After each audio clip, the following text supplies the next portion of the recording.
قال المؤلف رحمه الله: باب بيع المدبر. عن جابر بن عبد الله رضي الله عنهما قال: دبر رجل من الأنصار غلاما له. وفي لفظ: بلغ النبي صلى الله عليه وسلم أن رجلا من أصحابه اعتق غلاما له عن دبر، لم يكن له مال غيره، فباعه رسول الله صلى الله عليه وسلم ب800 درهم ثم أرسل بثمنه إليه. انتهى الكتاب. والحمد لله الذي بنعمته تتم الصالحات. جزى الله صاحبه خير الجزاء وغفر له، وللمؤمنين والمؤمنات الأحياء منهم والأموات، وجزى الله خيرا من أعان على مراجعه ومن شرح ومن سمع هذا الكتاب. اللهم انفعنا بما علمتنا وعلمنا ما ينفعنا وزدنا علما، وصلى الله وسلم على نبينا محمد وعلى آله وصحبه أجمعين. أحسنت، فتح الله عليك، بارك الله في عمرك وفي علمك ووفقك للعمل الصالح وفتح عليك العلم النافع وكذلك جميع الحاضرين بارك الله فيهم. یہ آخری باب آپ نے سن لیا، باب بیع المدبر. مدبر بھی ایک غلام ہے. یہ غلام وہ ہے جس کو اس کا مالک یہ عہد اور پیمان دے دے کہ میرے مرنے کے بعد تم آزاد ہو. یہ مدبر غلام کہلاتا ہے. ایک مکاتب ہے جس کے ساتھ ایک معاہدہ ہوتا ہے کہ اتنے پیسے ادا کر کے تم آزاد ہو جاؤ، اور ایک مدبر جس کے لیے پیسوں کی شرط نہیں ہے، بس مالک یہ کہے کہ جب تک میں زندہ ہوں میری خدمت کرو اور میرے مرنے کے بعد تم آزاد ہو. اس عمل کو تدبیر کہا جاتا ہے، اور ایسے غلام کو مدبر، اور ایسی تدبیر کرنے والے شخص کو جو اس کا مالک ہے مدبر کہا جاتا ہے. اور یہ جائز ہے، شرعاً یہ جائز ہے کہ ایک شخص اپنے غلام کو یہ عہد و پیمان دے سکتا ہے کہ میرے مرنے کے بعد تم آزاد ہو. لیکن جو حدیث آپ نے پڑھی اس میں ایک شق اور نکلتی ہے، اور وہ یہ ہے کہ مدبر کرنے والا شخص جو ہے اس کا اور کوئی مال نہیں، وہ غریب ہے، فقیر ہے، اور وہ ایک جذبات میں آ کر اپنا یہ غلام آزاد کرتا ہے تاکہ مجھے ایک عتق کا اجر حاصل ہو جائے، جو آپ نے سن لیا کہ مجھے یہ ثواب مل جائے. چنانچہ اس جذبے کے تحت وہ اسے آزاد کرتا ہے یعنی اپنی فوتگی کے بعد. لیکن اگر امیر وقت یہ سمجھے کہ یہ غریب ہے اور اس کے جو ورثاء ہیں ان کے لیے کچھ نہیں بچتا تو انہیں کچھ ملنا چاہیے، تو وہ اگر چاہے تو اس کی تدبیر کے فیصلے کو رد کر کے وہ غلام اس کو لوٹا سکتا ہے، جیسا کہ نبی علیہ السلام نے کیا. چنانچہ یہ حدیث جابر بن عبداللہ الانصاری رضی اللہ عنہ کی روایت سے ہے.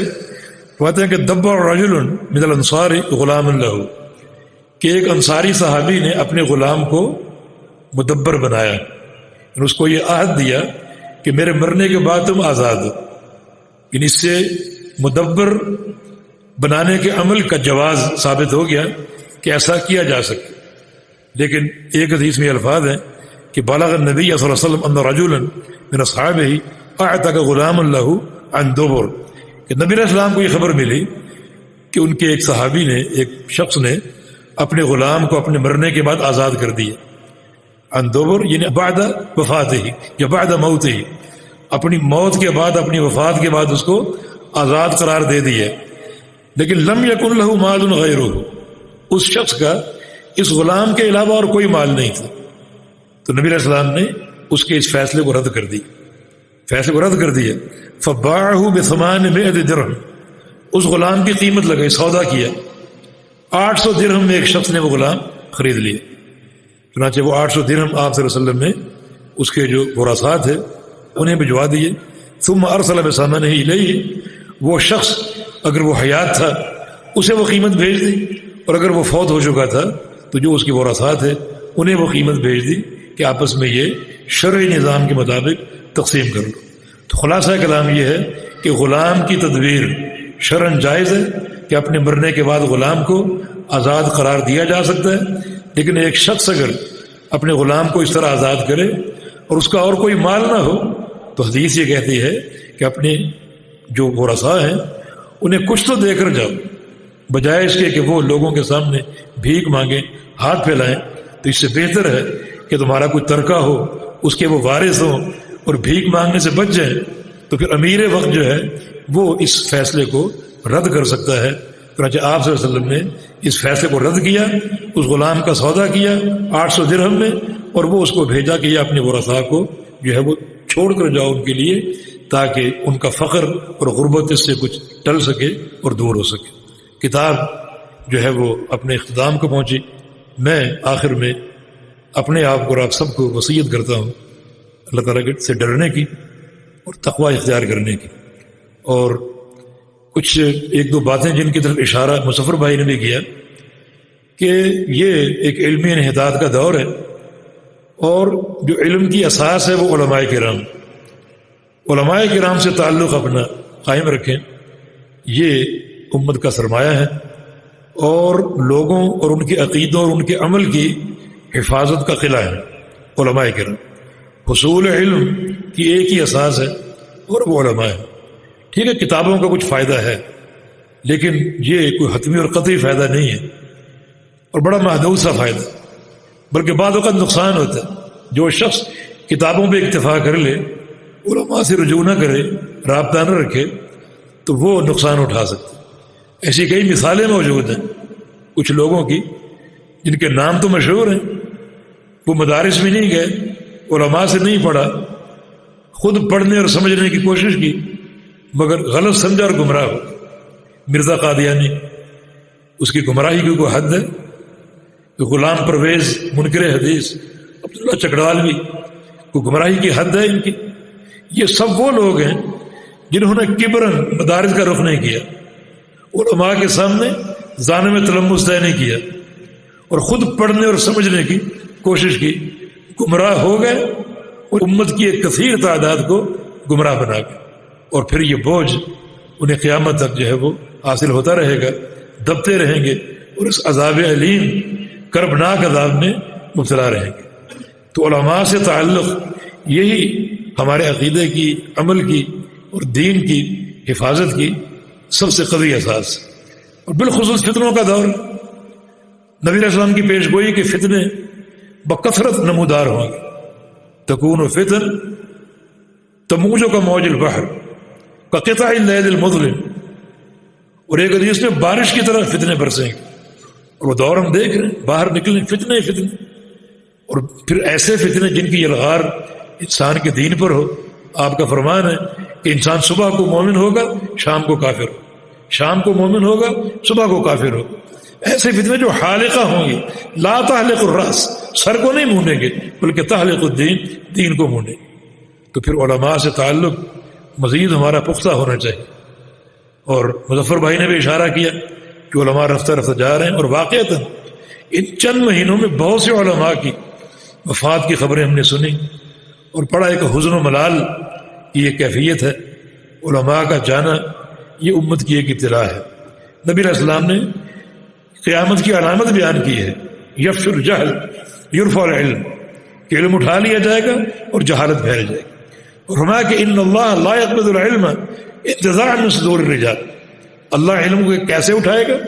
اس طرح نہیں کہ علماء کے سینے سے علم کو مٹا دے، کہ علماء علم بھول جائیں، نہیں، بلکہ یقبض العلم بقبض العلماء، اللہ علم کو اٹھائے گا علماء کو اٹھا کے، علماء رفتہ رفتہ اٹھتے جائیں گے، حتی اذا لم یبق عالما اتخذ الناس رؤوسا جہالا، حتیٰ کہ جب عالم باقی نہیں بچیں گے تو لوگ جہلا کو اپنا سردار مان لیں گے، لیڈر مان لیں گے، یستفتون، جن سے فتوے پوچھے جائیں گے، فیفتون برأیہم، اپنی رائے سے وہ فتوے جاری کریں گے، فیضلون ویضلون، خود بھی گمراہ ہوں گے اور لوگوں کو بھی گمراہ کر دیں۔ علماء کا چلا جانا یہ ہماری گمراہی کی اساس۔ ایک بہت بڑے تابعی سعید بن جبیر عبداللہ بن عباس کے شاگرد تھے، ان سے پوچھا گیا کہ ما علامت ہلاک الناس، قومیں برباد کب ہوتی ہیں؟ زلزلے آتے ہیں، طوفان آتے ہیں، سیلاب آتے ہیں، طاعون کا مرض پھیلتا ہے، لیکن قوموں کی اصل بربادی کیا ہے؟ فرمایا کہ اذا مات عالم، جب ان کا عالم فوت ہو جائے، سمجھو کہ قوم برباد ہوگی۔ اور محمد بن سیرین کا قول ہے اذا مات عالم وقع فی اسلام ثلمہ، کوئی عالم فوت ہوتا ہے تو اسلام میں ایک رخنہ پیدا ہو جاتا ہے، ایک دراڑ پڑ جاتی ہے، اس دراڑ کو پر کرنا مشکل ہوتا ہے۔ ابن قیم فرماتے ہیں جس بستی میں عالم نہ ہو اس بستی کے لوگوں کو ہجرت کرنا فرض ہے، کہ وہاں سے نکلو اور ایسے مقام پر منتقل ہو جاؤ جہاں پر علماء موجود ہوں۔ تو علماء موجود ہیں، بحرین میں موجود ہیں، ہماری یہ نعمت ہے، ان کے ساتھ تعلق استوار رکھیں اور ان سے رابطہ رکھیں، بالخصوص دروس کی مجلسیں اٹینڈ کریں تاکہ علم نافع اور یہ روحانی غذا ہم تک پہنچتی رہے۔ اس امت کو ڈاکٹر سے زیادہ ایک عالم کی ضرورت ہے۔ ڈاکٹر بدن کا معالج ہے اور عالم جو ہے وہ روحانی معالج ہے، اور روح کا علاج مقدم ہے بدن کے علاج سے۔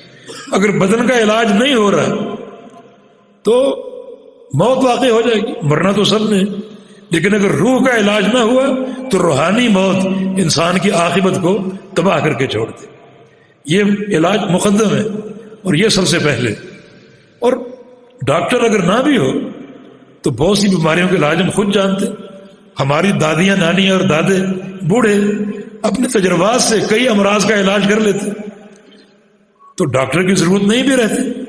لیکن اگر ایک عالم، اس کی ضرورت اس لیے ہے کہ جو شریعت ہے یہ تجربات سے حاصل نہیں ہوتی، اس کا مدار اللہ کی وحی ہے، خالق کائنات کی وحی ہے، اس کے بغیر شریعت نہیں ملتی۔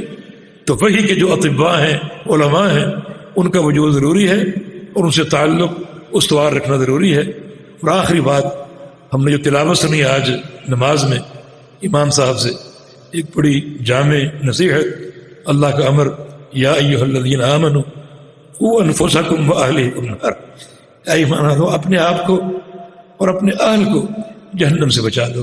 اپنی تربیت کرو اس علم نافع کے ساتھ، اور اپنے اہل کی تربیت کرو اس علم نافع کے ساتھ، اس کو پڑھو، اس کو حاصل کرو تاکہ علمی اساس ہو اور اس سے عمل کی اساس آسان ہو جائے، اور پھر وہ منتقل کرو اپنے اہل کی طرف۔